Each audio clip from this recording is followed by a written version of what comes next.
I'm thrilled you're joining me today for Sketch as a Second Language. Let me just confirm that everyone can see my iPad screen. Are you guys seeing me draw? Can you see that? Awesome, great. All right. So if you're here, you probably came in from various channels, but I just want to level set for people to know kind of who I'm talking to and who I imagined this training for. I do have a broader spectrum of audiences, but I was really thinking about this being for people who spend a lot of their time in meetings, which is probably most people in a workplace, but also at the front of the room leading a group through a discussion or explaining your ideas. And this is so leaders and consultants in particular are who this is for, but that might also be in leading your own team, training people, facilitating people, etc. You also might find yourself translating ideas from one segment of your business to another, and whiteboarding is incredibly handy for that. And then you might also be sick and tired of creating sliduments, which is a funny term that someone coined for when we just put a document in slide form and show it. Either that or you're tired of finding bad stock photos for your slides. So for me, whiteboarding is how to make meetings really high value for everyone that attends, and for finding the surprises and insights that they're really hopefully for, getting minds together. So whiteboarding for me is about how to get meetings out of a rut, how to stay focused, how to inspire new ideas, and to make anything that you're presenting more brain friendly and inspiring. So why don't you guys tell me, like, what's the whiteboard situation in your work right now? Is it common? Are you using them? Are you using them in a limited way? Is it non-existent? I'm just curious, kind of on the spectrum from like, yeah, everybody jumps up at the whiteboard and we're all sketchy, to the opposite end, which is like, nobody got the memo and nobody, like, there's no venue for that. So go ahead and type in the chat, and I'm just going to take a sip of my coffee here because it's early. Let me know where you're at on this spectrum.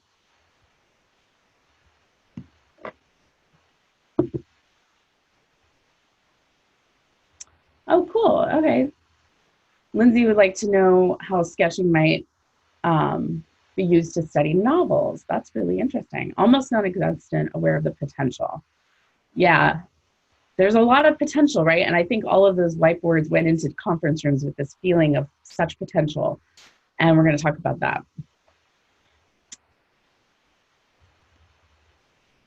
So I'm going to go ahead and move on because I know that not everybody can chat right now. But that, I think Joe's answer is the one I see the most often, which is sort of like, yes, we have them, but we're not really making the most use of them.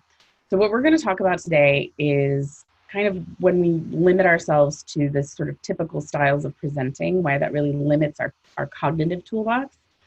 And then something I'm calling the push-pull continuum at work, which is going to point us to the real reason that more people aren't stepping up to use the whiteboard sketch. We're going to talk about 3 simple questions you can ask at each stage of a process or a discussion to really help you know what to draw and when. And then I'm going to put to rest this idea that I can't draw anything because I can't draw a straight line, which is what I hear a lot. And then my framework for tapping all of the potential of your visual mind, which is how sketch becomes a second language for people. And that will hopefully lead you to see the path forward to like how to build this into your toolbox. So then let's get in. So this is what we're really talking about. And Joe, your answer kind of pointed to this, is what I call the skills gap here.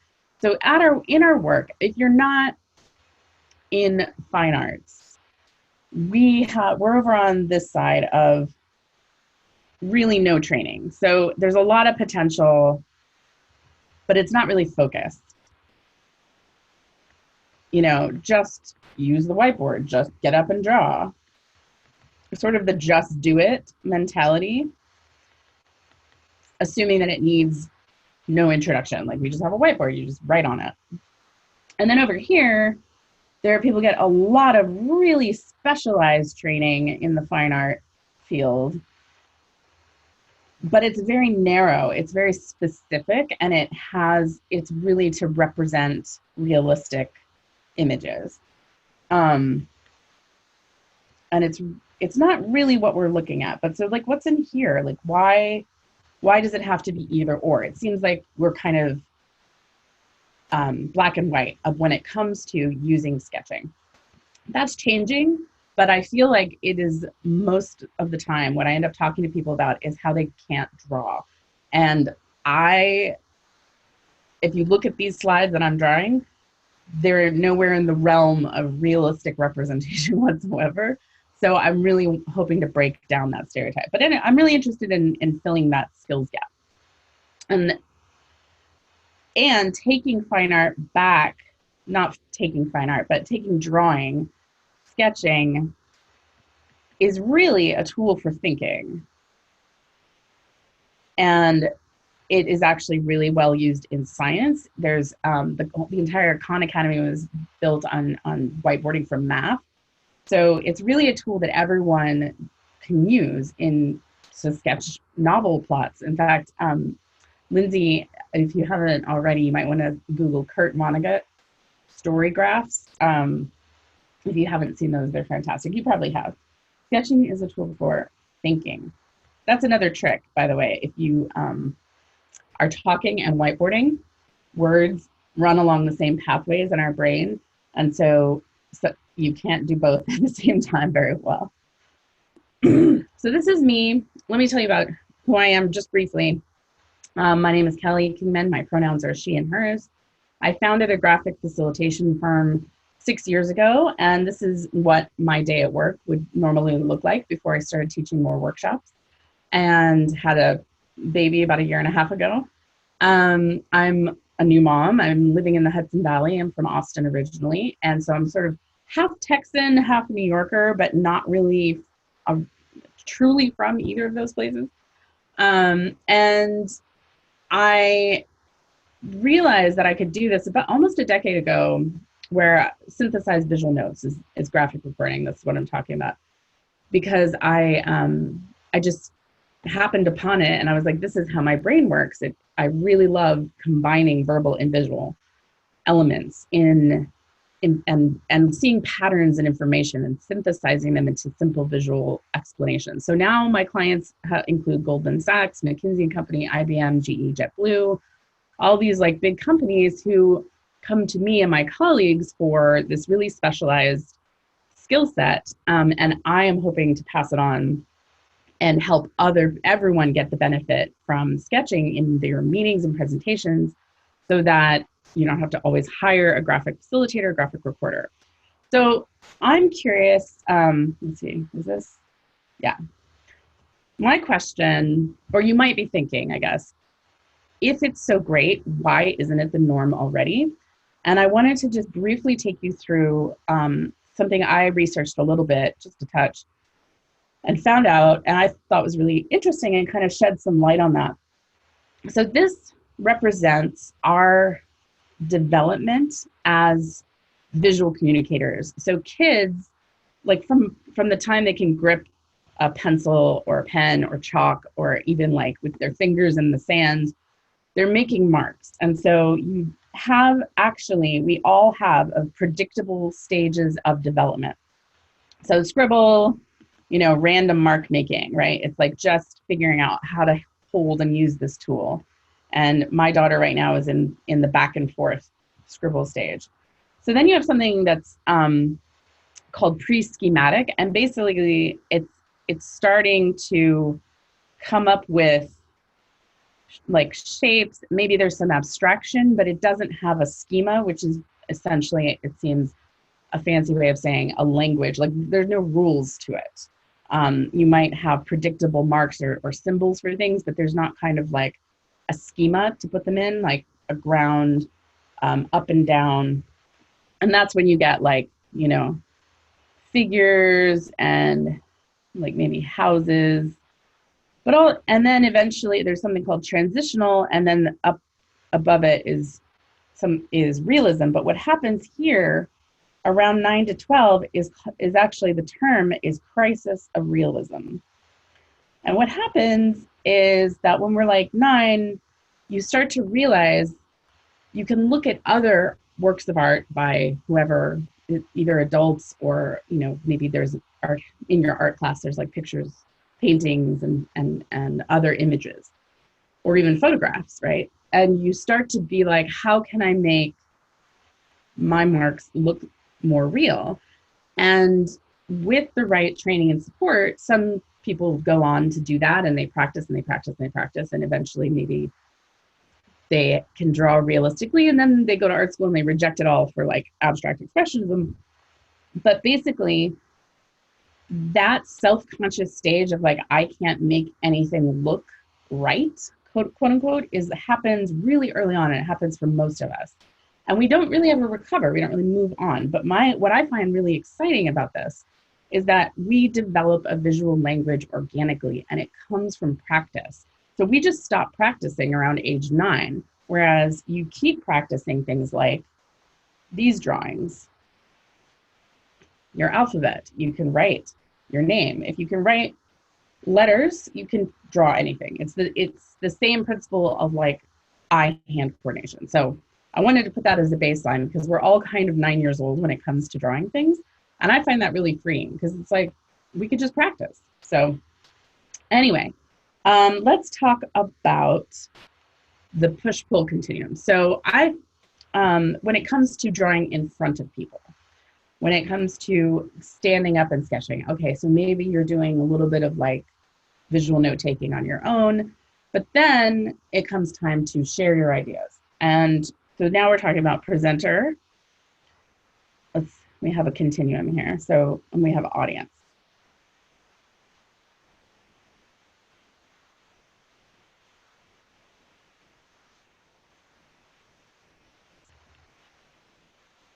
On one end, on the push end,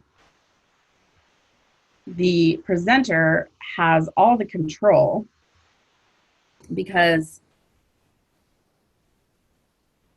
everything is decided and laid out in advance. And this is the kind of classic death by PowerPoint. It's like, here it is, here's all the information. Now the problem is that our minds are closed. And there's actually a professor who studies this principle of certainty versus uncertainty. There's no uncertainty in what you're presenting. It's on the slide, you're talking about it. And we actually can only, like I mentioned before, you can only take in words on the same auditory word, textual, what am I trying to say? Auditory speech and reading words are fighting for the same real estate. So basically people read your bullet points, they're like, I know what he's gonna say, he or she, and that's it. And then on the other hand, we have graphic facilitation, which is essentially starting from like a blank canvas, and you're pulling in what people are saying and representing it. And it's really organic. You might have designed a process, but it could go a lot of different ways. Things come up, things change, things shift. So there's like very little control on that end. And what I'm doing right now is sort of in the middle, which is I have an idea of what I'm telling you. I'm presenting information to you. I'm not soliciting as much input, but I am using the principle of uncertainty because you don't know what exactly I'm going to draw next. So this hopefully is more engaging because it piques curiosity. And for me, it reminds me of when teachers write on the blackboard, like you might know that it's going to be an equation or it'll be a simple diagram, but there's something about, it's not a handout. It's not a foregone conclusion. It's also human made. So when you have computer graphics, there's a kind of slickness that simple sketching doesn't have. That's what I mean by the push-pull continuum. And I think it's interesting because the more we do have to lose a little bit of that control, right? We have to lose the perfection and the polish and engage in order to engage this new medium.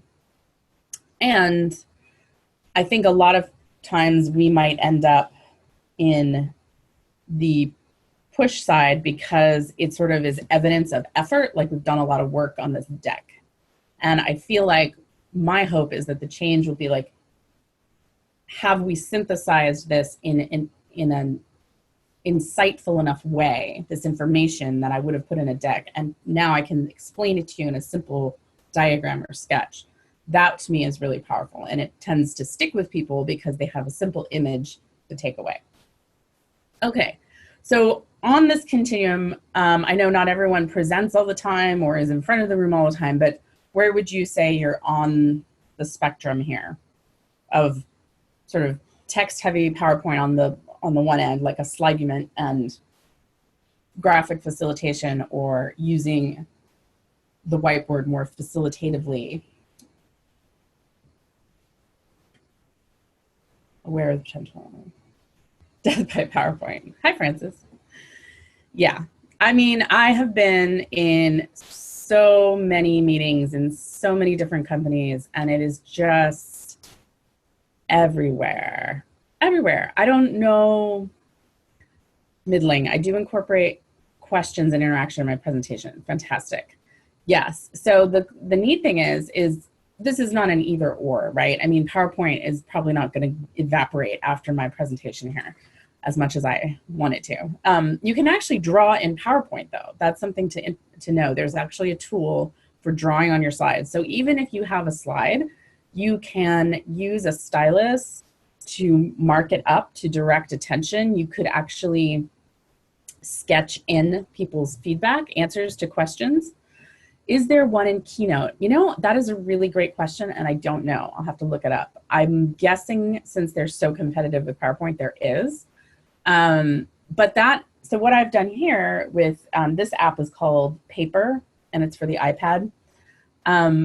But I have obviously some presets, right? Like I drew some things in advance. So similarly, you could have a slide and just simply engage uncertainty by marking on the slides themselves or leaving some blank for some pictures. Awesome. Okay. So ironically, Francis asked, do you need a touch screen? You can use a stylus with a trackpad on your laptop. I think the hardest would be with a mouse because there's lack of hand control. I would say you need a stylus of some sort. So the funny thing is because of the whatchamacallit, it's called dual coding theory, the idea that we can't take in two different streams of textual information in the same, you can't listen to news radio and read a book. Like, it's very difficult for your brain to process.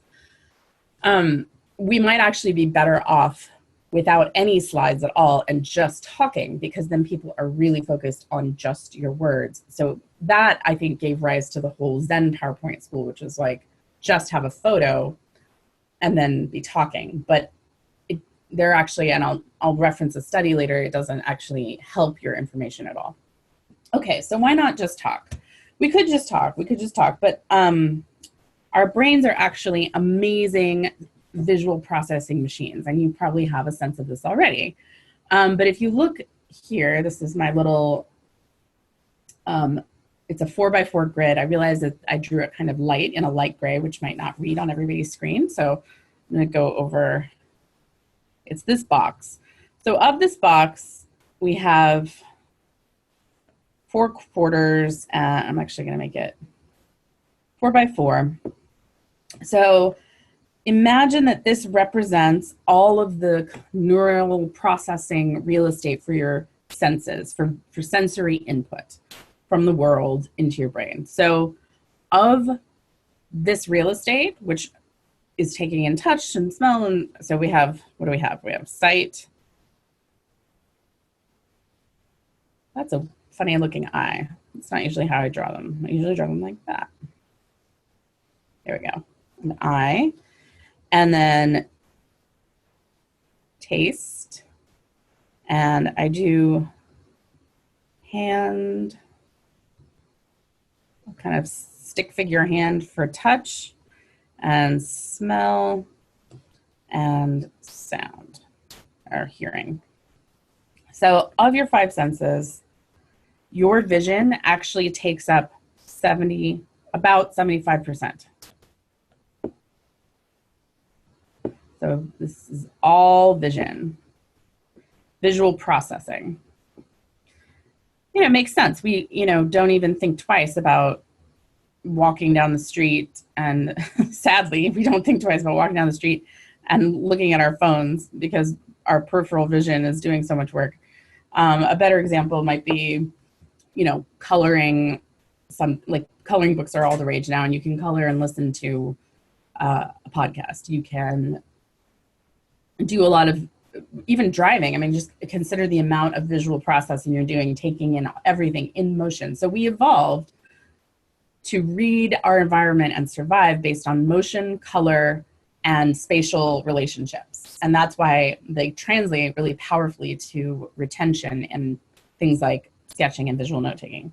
But unfortunately for the rest of our senses, this means they have to divide up the rest of all of our visual processing real estate. And did I give that 6 fingers? 1, 2, 3. Yep. Hands are always a challenge. Yeah, okay. We actually may be slowly evolving out of smell, I read in an interesting book, because we don't need it to survive. We don't rely on our sense of smell nearly as much as we used to. So that's one reason our brains love, we're visual powerhouses.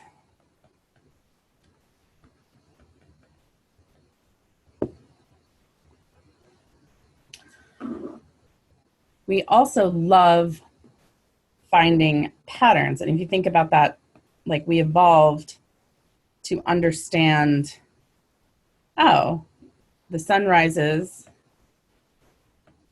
rain falls, things grow. Over time, finding patterns and correlations became a key to survival and growth.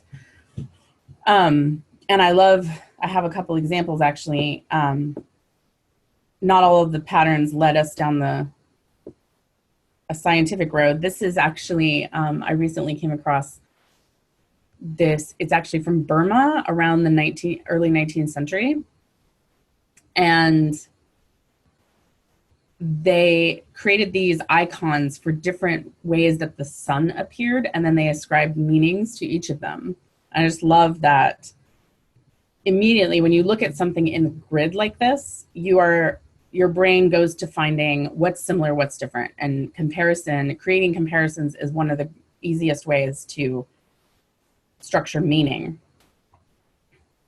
Okay, last thing, we love suspense, and my friend Andrew talks about this as curiosity gaps, which is the uncertainty principle I mentioned.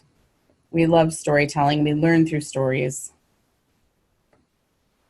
And then our brains work better when we have a mental model. So for instance, I'll draw it. So if I say flower, someone might think of this flower, a rose, versus a potted violet, let's say. Do I know how to draw a violet? No, we're going to draw a tulip. But I can look it up later. So the word can actually look like a lot of different things in our mind's eye. And so when you're working with a team or a group, or even just one-to-one, trying to translate an idea, you really want to find commonality, or at least understand what the other person is explaining. And I understand that we're not always talking about something as concrete as a flower, and it may be very abstract, very conceptual. For instance, actually, how to sketch complex and new concepts to the audience that's kind of like, that's a very large umbrella.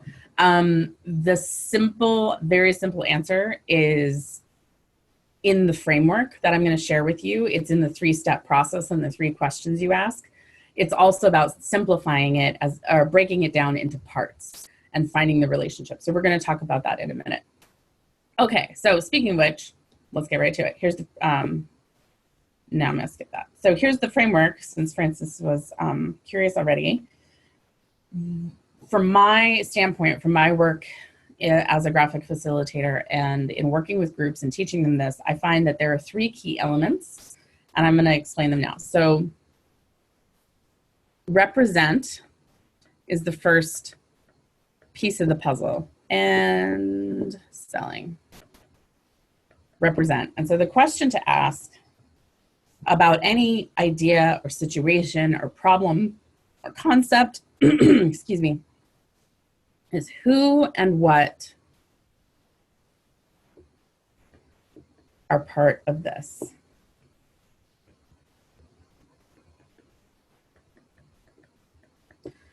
So, you know, it might look like a location, it might look like a person, there might be abstract concepts involved, but basically coming up with a simple depiction of all the pieces that are involved.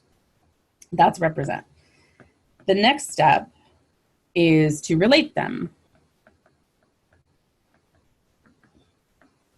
And the question you ask here is, how do these things interact? How, yeah. Or not. So what's interesting is when you are, so if you're presenting, okay, sorry, let me back up.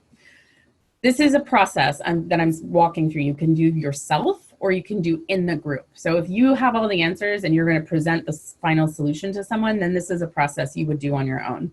If you are in a group and you're like, well, here's a new concept, this is really complex. Okay, what are all the pieces? Who's involved? What's involved? You know, what's included in what we're talking about? And then how do they interact? So whiteboarding, unfortunately, the great thing about whiteboarding is you can erase.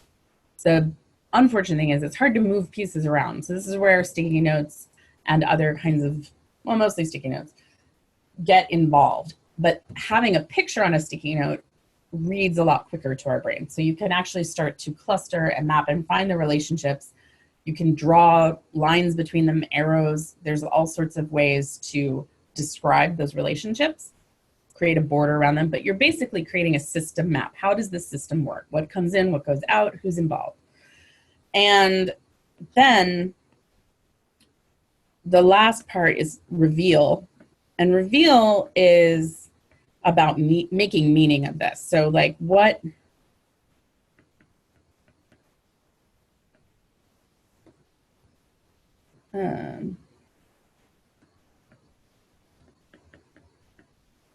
does it mean? How will it change? So this is about revealing new and also the story of transformation. So it's a combination of like, what do we pay attention to? What's significant about this? We're going to reveal that. So once you've processed, once you've represented all the pieces and related them to each other, and then you can start to see, oh, these two things, this is where the energy is, this is what we need to focus our time on, and then you can tell the story of how things are going to go from point A to point B. Obviously, there's nuance depending on everyone's situation and the context, but to my mind, it always follows you might start with reveal and work backwards. You can come from any part of it, talking about the relationships to the depiction, but eventually you're going to end up with a map and you're going to want to know what to pay attention to. So when you combine just representation and relationships, you find, where's my map? Sorry. Representation and relationship is insight, because then you start to know, you have a clear picture of the situation. Reveal and relate is influence, because you are going to be able to explain those relationships in a way that makes sense to people. And represent and reveal you're showing how something can change or be new, and that's innovation. And all of this is what I call the realm of the Whiteboard Black Belt.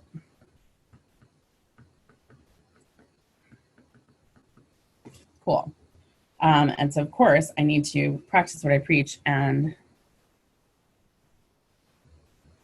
draw the relationships, and then you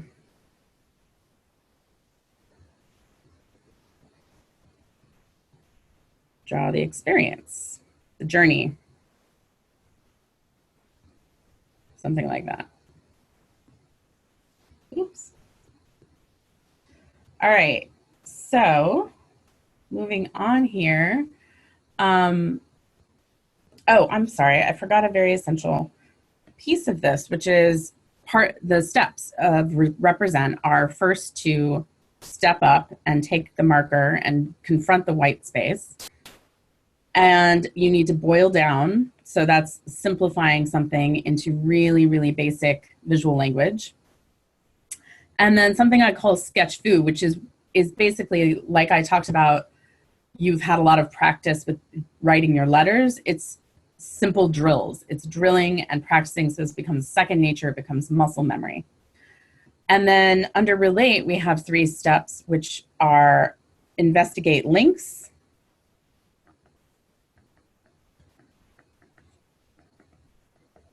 see structures, and find the profound pattern.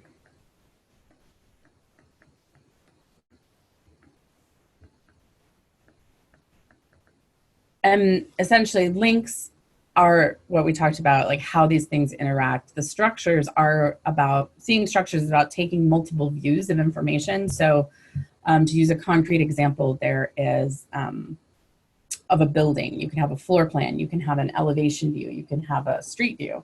There's lots of ways to structure information to make sense of it. And there's ways to do that with conceptual information as well. And then to spot the profound pattern, this is about finding what repeats and what is relevant. And that feeds right into reveal. And so reveal is leading the leap, which is what's next. And we have unfold the story. So that's kind of to my point, you know, we learn through narrative. So people need to understand how you came to the conclusion or what the resolution is. And then finally is champion the change, because by being someone for whom sketch is the second language, you'll be able to see that practice throughout your work community. So that's my framework for becoming a whiteboard black belt. And we are going to do we have about 20 minutes left. I'm just going to do a quick deep dive into a few of these. We're going to talk about step up and boil down, and then we're going to talk about pattern. If I can turn the page. Hey, come on. There we go. All right. Boil down.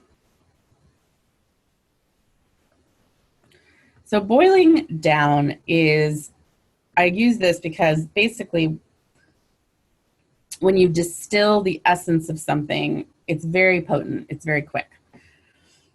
Excuse me. I've missed a step. I was going to talk about step up. So I thought I was missing something. So stepping up. All right.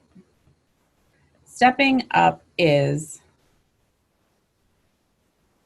where it starts. Got to pick up the marker. And this actually, you would not believe that about 10 years ago, I was afraid to write words on flip charts in front of people. And so it's really funny because it's this catch-22. I've heard actually an executive say like, oh, just draw, any kid can do it. But we have a lot of self-consciousness. And if we're gonna move from push to pull, we have to start with ourselves. So there's 3 degrees of this. And how am I going to draw this?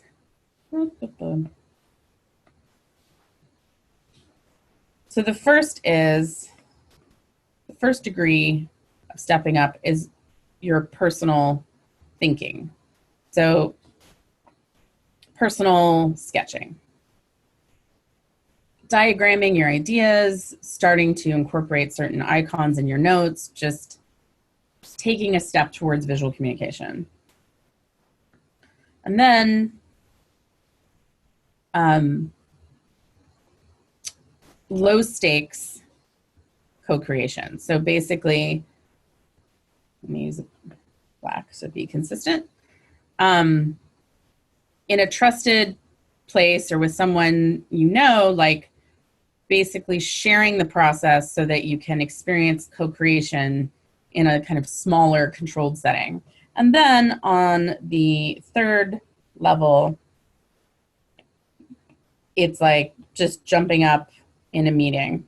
So for instance, I was recently, I met actually with a pretty high level executive at the IT branch of division of JetBlue, and we were discussing a process of, they wanted to create a certain storytelling through a video process, and we were just talking and talking, but you start to hear this out here when you're in this third level, you start to listen for structures, and you can actually hear structures when people talk. So we were talking about a storyline, and I just, it wasn't elaborate. I just went to the whiteboard and started being like, I hear this, and I think it, you know, there's these divisions, and they go through this process. And the impact that that had in the meeting was tangible. It felt tangible. Like everyone is like, the energy just kind of like elevated, and everyone was like focused on them crafting this artifact, this document to map out their story. And that was not planned. And it was just, I didn't know how it was going to go or if it was going to be useful. And that is terrifying and really effective if you can get to the point where that is a natural instinct. And that is my hope for eventually, with practice and some help. So just curious if, what would it mean for you to start to step up and kind of get over like any sort of self-critical head talk, head trash and negative self-talk around using sketching? How do you feel like that would change things? Anybody, just any thoughts?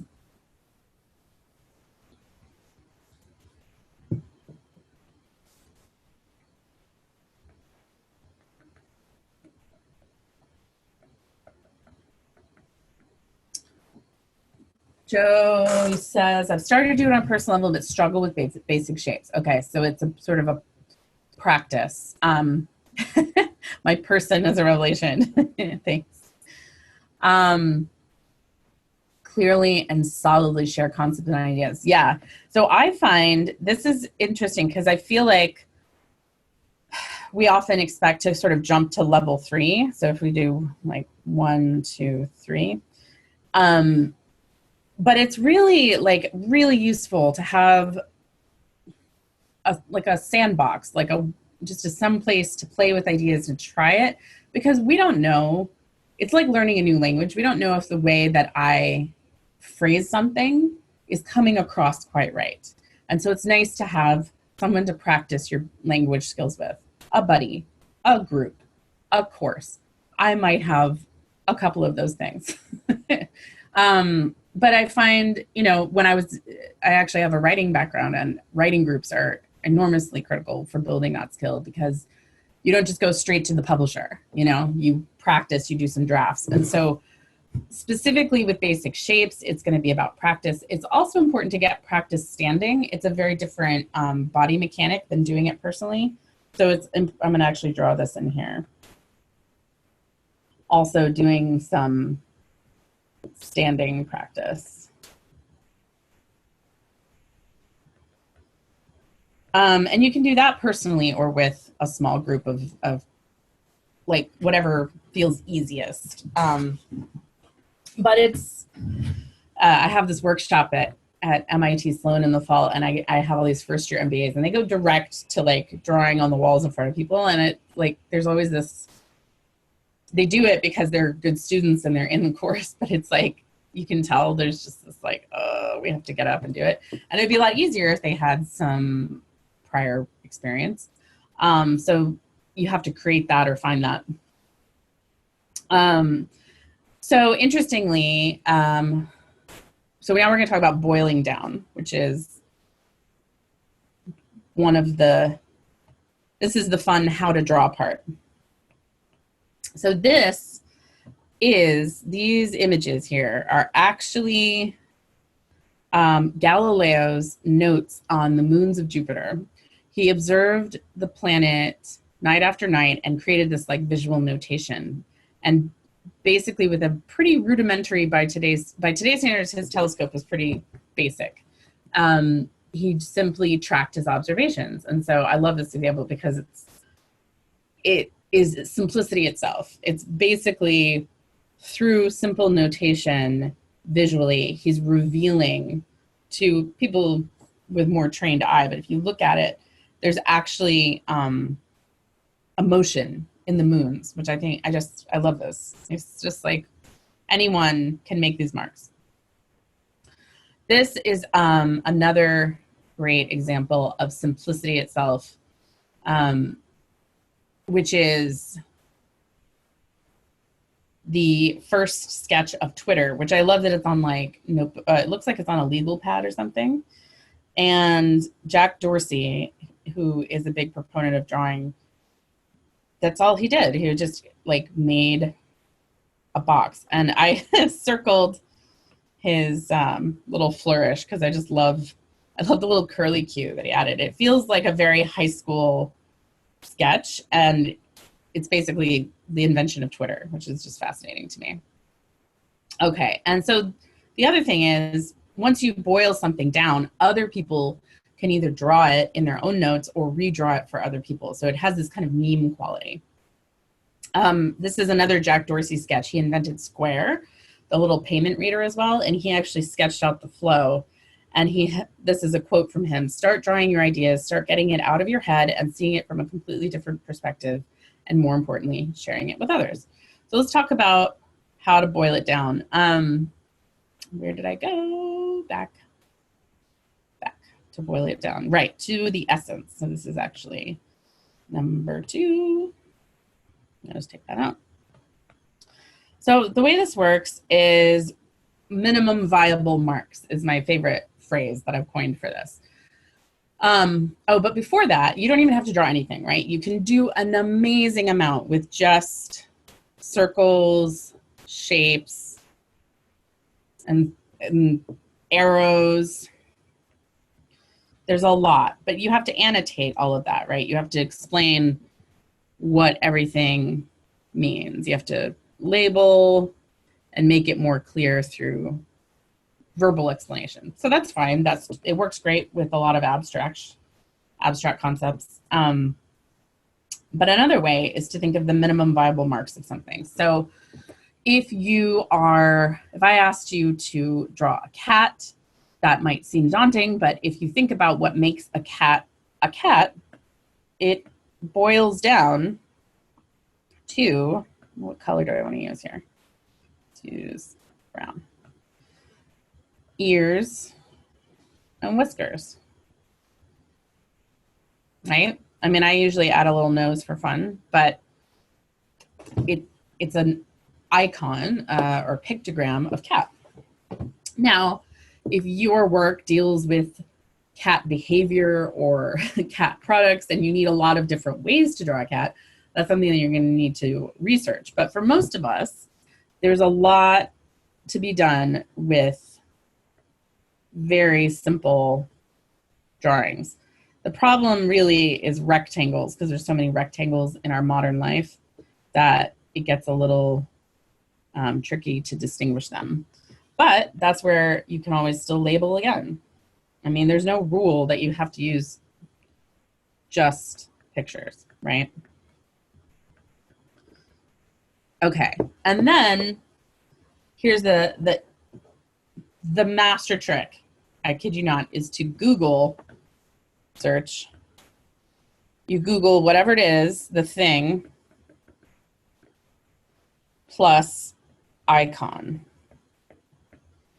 And then you'll get a whole array of ways that other people have already thought about distilling that idea. And I like to use, do I have it in here? I don't know that I do. but I'll actually show you one I used recently, which was, so let's say I want to draw Einstein. So I Google Einstein and icon, and I go to images. All right, so it looks like he has crazy hair, pretty strong eyebrows, and a mustache. And I see this, you know, so like I can pretty quickly gather a certain number of features that will give me, whoops, sorry, minimum viable Einstein, right? So I have done this before.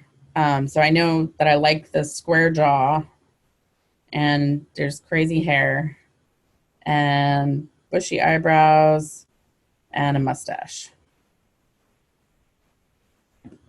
Einstein.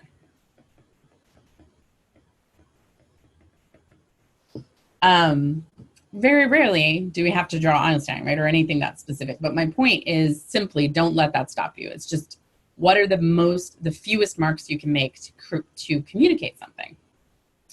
Everything else will come in the relationships and in revealing what is important to pay attention to. So my question to you briefly is, this is Ed Emberley. For basic drawing, he's my go-to resource. He wrote a children's book called Draw a World. It's like $7 on Amazon, and it's fantastic. Everything is from this basic shapes. Everything is basic shapes. It's amazing. So how would being comfortable representing, boiling things down to their minimum viable marks and sketching them, how would that change things? What would it mean for you? Would it give you more confidence? Would it be fun? Have you done some version of this already? Just pop over to the chat box and let me know.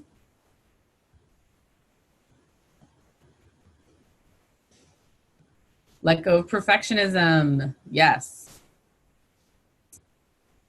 Head and shoulders, right? Just like, let's not overthink it. Now, you know, if I have come across a lot of times I want to draw a person running for speed. So I have figured out that basically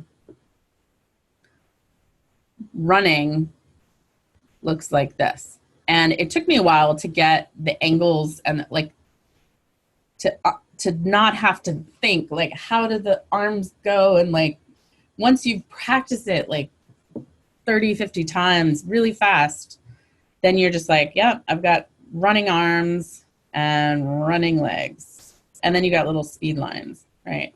So it just depends on what kind of content you're working with on a regular basis. All right, time is short, so I am going to forge right ahead. And then we're gonna talk about spotting the patterns. So patterns, our brain is always looking for the answer to what to pay attention to. Like I talked about, you know, we evolved on the savannas, like being like, okay, where's the lion? Where are we? Where's the food? We're always scanning for meaning. So when we find a pattern, our brains are pattern finding machines, and we seize on the pattern. We're like, that I see. When I see this combination of leaves, that means there's berries nearby, right? Like, it's just very classic. When the moon looks a certain way, that means that the sunrise will be a different way. And that's like prehistoric pattern finding, but you get the idea. And so once you have represented something and related these things to each other, you can look for repetition and then highlight or emphasize them. So, or it might also look like what is different. So in this, if we use the example of a heartbeat, right? Like if you had a regular heartbeat and then you had an irregular heartbeat, that would be interesting because it would be the exception. I love, right, so patterns can be physical, they can be emotional, they can be social. In my course, we talk about different types of space. There's like metaphorical space, concrete space, and conceptual space. But anywhere that interactions potentially repeat or are not repeating, that's information that we can use to pay attention to. So eventually you come up with a mental model and you can explain it to other people as well. So for instance, let me show you some examples of this that I love. Nancy Duarte is a very well-known presentation designer, and she has studied many, many, many speeches, famous speeches, talks. She's an expert in visual storytelling, and she basically boiled down a pattern that she saw over and over again in great presentations to this thing called a spark line. And it's that the message, and this is actually maybe to the point of novels, diagramming novels, there's a way to diagram this narrative. So she shows that the speaker would go talk about the hope and then the reality, and then the hope and then the reality, and the hope and the reality. And there was this rhythm to it. And this is a profound pattern that helped people structure their talks that they were creating. This example is from a UK consultancy called the Energy Project. And if you imagine the upper left, so this first graph in the upper left came from an actual study of athletes and how to achieve better performance in athletes. And they realized that the deeper and more renewing the rest period was, the better that their peak performance was. So like the valley, the lower the valley, the higher the peak. And so all that this consultancy did was correspond different types of energy. They used the model of the physical energy and this pattern and created a model for emotional, mental, and essentially spiritual purpose, they call it. So to show this balance, like the more that you cultivate positivity, the better you can manage your triggers. The more you quiet your mind, the more you can focus. So they used it as a metaphor, the physical as a metaphor for these other conceptual spaces. And I can redraw this. I can explain this to you much more easily because they did that. And then this is a model that has evolved a lot over time. And this is a profound pattern of the iceberg model, which is the idea that what we see, the evidence, the events that are taking place in actions and phenomena around us are really only representing 10% of an underlying structure. And this has been, there's a credit at the bottom of, many people have adapted this and added to it over time. But the idea was that through mapping, they came up with a visual representation of a pattern that they saw again and again, which was from a core vision. That vision set up mental models, which set up structures, which set up patterns of behavior, and that's what gives you the results. And this applies to teams, organizations, society. It's a very interesting framework to apply to a given situation. Okay, so any questions this far? I'm curious if the patterns that we talked about, or the idea of finding patterns in your sketches, if that is new to you, if that is exciting, how would it change things for you to be able to find patterns inside of complex ideas and situations? Just give me some input in the chat, anything that's on your mind right now based on the patterns section.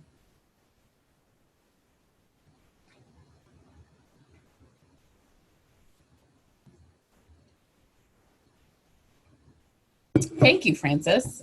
Francis gave me the very nice compliment of saying that it makes ideas very clear and supporting of each other. I've really worked a lot to distill the framework I've come up with is my own pattern that I've seen repeat over and over. Really, that's so cool. It's so funny. Joe mentioned that the pattern section is the least new to me because they have a PhD in sociology. And that's so true. I mean, science is essentially finding things that repeat, right? Things that if we can repeat an experiment over and over, it becomes a theorem. I can't remember. It's like theory. And eventually you get to the law part. Yeah, the scientific method is all about pattern, which is so funny because it actually has a lot. I mean, it's all human principles. The storytelling, the pattern finding. I mean, these things go very deep and very Our language is all about patterns and structures. It's all very related. I mean, it's clearly our minds make sense of things in similar ways, whether it's visual,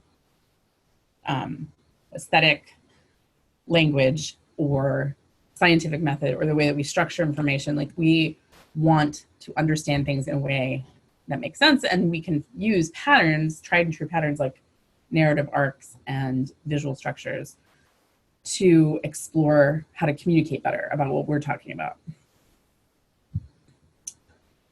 What's new today is about getting over the crisis of realism. Awesome. Great. Yeah, I know when I found that out, I was just like, oh, I just want to take everyone's, like, what is 9 years old, like second, third, fourth grade, something like third grade, and just be like, it's okay. You don't need anything more. So you have all the tools that you need. You had them at 9 years old. Cool. So this is fantastic. So this is all about my mission to get everyone feeling comfortable making simple sketches in their work.